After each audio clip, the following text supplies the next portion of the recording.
Who doesn't love bubbles? Come join me and I'll show you how to make them out of fabric. Hi, Amy with Experience the Quilt. It's Saturday night and I'm doing a last minute video because I had this inspiration. And I'm actually making an auction quilt for Sakwa. And I had previously made a different one and I loved it so much that I decided it has too much sentimental value. I cannot give it away. So I decided to just quickly throw another one together, and I decided I needed to make bubbles. I've been wanting to make bubbles for probably over 10 years.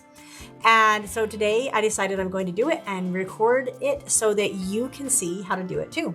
So the first things that you need are fabric. You need some rainbow colored fabric. You can do, really, I think you could do anything light. You could even do dark, actually. I've seen a lot of dark bubbles. You need 2 pieces of fabric for your top, and they need to be similar in color because if you think about a bubble, it is translucent. So you're going to see through it and the colors that go through it. So I have picked this rainbow batik, and it's mostly a teal with little bits of light green and little bits of purple. I've had it, I think, easily for more than 10 to 12 years. So I don't even know what it is. But I bet you could find it, find something similar. Or if you don't have a rainbow color fabric with little different pastel colors and stuff, then you'll have to just do more painting, but I think it'll work too. So my background I have picked is this beautiful teal. I can't remember what you call this. If I remember, I will stick it in the description, but it is a batik as well. And I've pressed it and I've cut it to 12.5 by 12.5 because my finished piece has to be 12 by 12 inches. So you can choose any size that you want. This is the size my piece has to be. I've already pre-treated just this fabric with my Misty Fuse or any other fusible adhesive that you have. A steam would work, Wonder Under. I love Misty Fuse. You all know I love Misty Fuse if you've watched my videos. It comes in this light webbing that is a glue, and it just works so well, especially to quilt through. It doesn't gum up your needle. So I've already pre-treated it. That's on the back. Ironed it on. The other things that you need are going to be, I am using my Derwent InkTense ink blocks, they're called blocks. You can use them in pencil form. You probably could even use some other paints like the Dynaflow, but I'm using these today. I'm also using a Tsukinecko white. This is almost the only white I have found that really gives a nice shock of white that you want to have reflection in your bubbles. You could also use an oil stick probably, but I really like the way this works, and I can get it really tiny and precise with their Fantastics brushes. So it is, the Fantastics with the Tsukinecko are awesome. You're gonna need some kind of pen or pencil to mark your fabric that will disappear, whether with heat or this one will disappear with air. You will also need some water.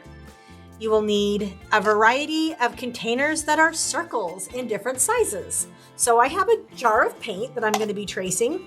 I have the bottom of a Tsukinecko ink bottle because I want a tiny bubble. I may even go smaller.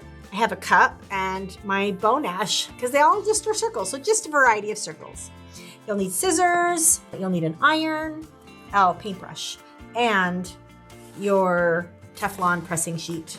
I really recommend a paint towel. This is a scrap piece of fabric.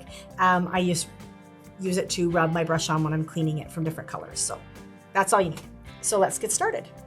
All right, so first, now that my fabric is already pre-treated, we just need to do some tracing of circles. And you've all done this since you were kids, I'm sure. This is my air dry fabric pen. It's a Leonis brand. It's cheap on Amazon. I got like a pack of 5 of these with 5 water erasable pens for really cheap for like, I don't even remember. It's been so long. They're almost all gone because I've been using them up. But I recommend if you use an air dry that you cut them all out that day because the air dry will disappear within a few hours, usually. I have found when cutting circles The bigger you open your scissors and start cutting and turn the fabric rather than turning your scissors, it makes it less choppy. I'm pulling out my pressing sheet because normally I would just figure out where I want these and press them and then paint on my quilt. But because we're painting a lot on the edges of the bubbles, I don't want it to get onto my background fabric. So I'm just gonna lay my Teflon sheet down and we're gonna paint on here. I really suggest using a batik because painting on edges tends to fray the fabric if it's not a batik. So I really recommend a batik. If you don't have a batik, you can use a regular cotton fabric, but I would spray it with aTerial Magic. Spray that twice even, and then iron it, and it will be stiffer, but it will help it to not fray as much. But I still recommend a batik, especially to get these kinds of colors and this kind of movement in a fabric, because it does the work for you. And now I want to add, you always want more than one color to give dimension, right? You want a little bit of purple, a little bit of pink, and a lot of water to keep it light. You can see that they are all drying lighter. The InkTense looks much darker when it's got a bunch of water, you know. Now I'm using my number 80 white from Tsukinecko All-Purpose Inks. You can also use their Fabrico markers as well. I don't know if they have white in Fabrico though. I think they only carry it in the white in the jar because it's thick. It's thick, almost like a glue. It's that thick, but I really love what it does.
I so enjoyed making this bubble quilt.